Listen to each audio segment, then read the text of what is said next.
Antes do seu comentário, Schelp, mais um destaque da economia. Durante um evento em Brasília, nesta quarta-feira, Paulo Guedes defendeu a atuação do Ministério da Economia na gestão Jair Bolsonaro. Segundo ele, nestes 4 anos, o executivo vendeu mais ativos estatais que os últimos governos juntos. Prometeu isso e não fez. Não, nós vendemos 260 bilhões de empresas. Gostaríamos de ter vendido mais, fora a privatização da Eletrobras. Ou seja, nosso governo vendeu 15% mais do que a soma de todos os outros juntos. Isso porque durante 2 anos ficamos combatendo a pandemia. Guedes também criticou as gestões anteriores e a mídia. E a gente não tem a mídia tocando corneta, como governos medíocres tiveram. Governos absolutamente medíocres tiveram a mídia tocando corneta o tempo inteiro, dizendo das belas coisas que eles estão fazendo. Os fatos são outros. Os fatos são o último lugar no PISA, crescimento zero, desemprego, destruíram 3 milhões de empregos. Esses são os fatos. Por fim, o ministro da Economia criticou a promessa de Lula de que o povo comerá picanha. Não é a versão colorida, é a cerveja picanha. Nós, ao contrário, pegamos um país quebrado no chão, levantamos, derrubaram de novo com o Covid, nós levantamos de novo. E estamos avançando. E estamos crescendo e vamos continuar crescendo. Paulo Guedes disse ainda que se o crescimento do país continuar pelo próximo bimestre, a expansão do Brasil será superior à da China. Você, Schelp? A privatização da Eletrobras não é exatamente um primor de algo que foi bem feito. A privatização trouxe vários jabutis, né, coisas que não eram para estar lá, que inclusive tendem a encarecer a energia no médio e longo prazo, também, inclusive para defender, né, uma reserva de mercado, setores ali empresariais interessados em tecnologias de produção de energia que não eram exatamente nem sustentáveis, nem baratas o suficiente, enfim, não faziam sentido absolutamente. Muito criticado por todos os especialistas sérios da área de energia. E os recursos que foram para o Tesouro acabaram sendo equivalentes a uma parte do que foi o Auxílio Brasil turbinado com propósitos eleitoreiros que só vão até o fim do ano. Mas, na questão da inflação, a gente precisa aplaudir uma das mais importantes decisões desse governo, com a aprovação no Senado e na Câmara dos Deputados. A aprovação na Câmara foi no início do ano passado, que foi a independência do Banco Central. A independência do Banco Central essencial para garantir, por exemplo, as metas de inflação, e o Banco Central o Banco Central brasileiro foi talvez, ou com certeza, um dos mais eficientes, um dos mais inteligentes nesse período de crescimento da inflação em todo o mundo. Enquanto outros países demoraram para se mobilizar, demoraram para começar a aumentar os juros quando se percebia a pressão inflacionária, o Banco Central brasileiro começou lentamente com a alta de juros, saindo de um juros muito baixo, que era cômodo manter, com o risco de provocar uma recessão, mas foram com cuidado e conseguiram, ajudaram muito, tiveram aí um papel essencial em conter a inflação este ano, que tudo indicava que seria aí de 2 dígitos e não vai ser. Então, um grande mérito aí do Banco Central e o mérito de que esse governo teve a coragem de apoiar a independência do Banco Central, que é algo essencial, e ajudou o fato de que o Brasil tem uma memória traumática dos anos de hiperinflação, obviamente.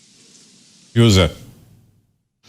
A gente sabe que qualquer agenda deste governo que seja exitosa, ela vai encontrar aí um juízo deletério, qualquer um. E sempre foi assim, não só nesse governo. O arrastão do atraso é muito forte no país.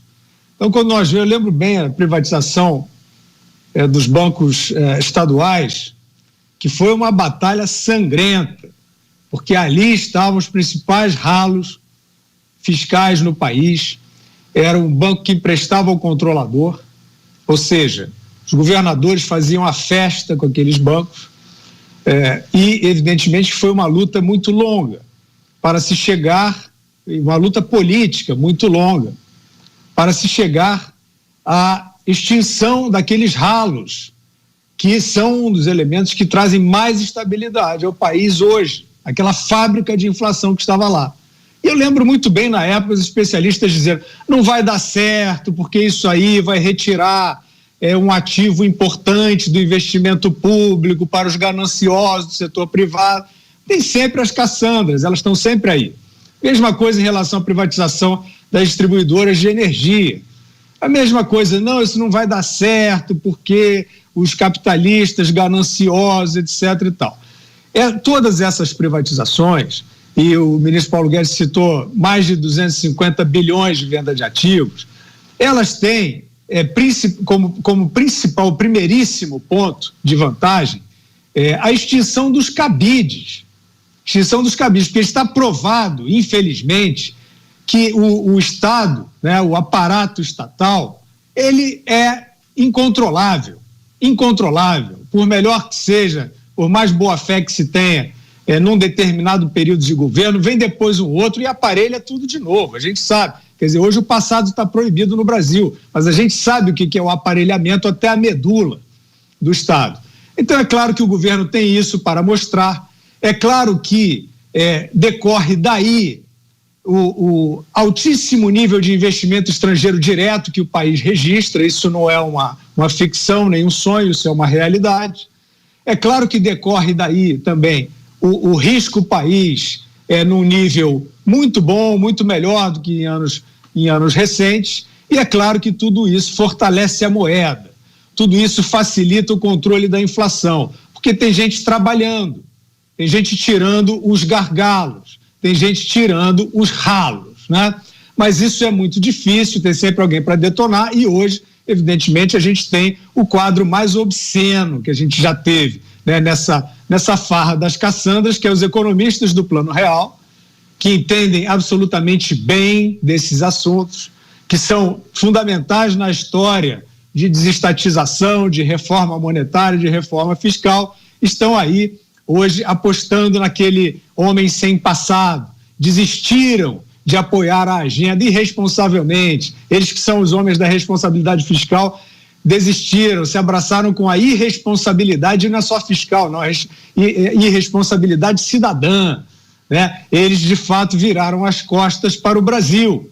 Então é muito triste, né? Assim, a gente que registra e reconhece períodos de boa gestão em vários governos ao longo da história, é muito triste, né? Esses sinais, esses enunciados de má vontade contra aquilo que melhora a vida da população. É claro, o cara que está com boi na sombra, para ele não faz diferença nenhuma.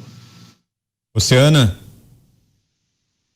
Bom, Vitor, já que não podemos falar de algumas páginas da nossa história política, não podemos falar de corrupção, né, documentada em várias páginas da nossa história política, corrupção e um partido aí, que eu também não sei se nós podemos falar o nome, eu vou ler uma página da nossa história econômica. Ainda podemos ler sobre economia, né, Vitor? As páginas de história da nossa economia.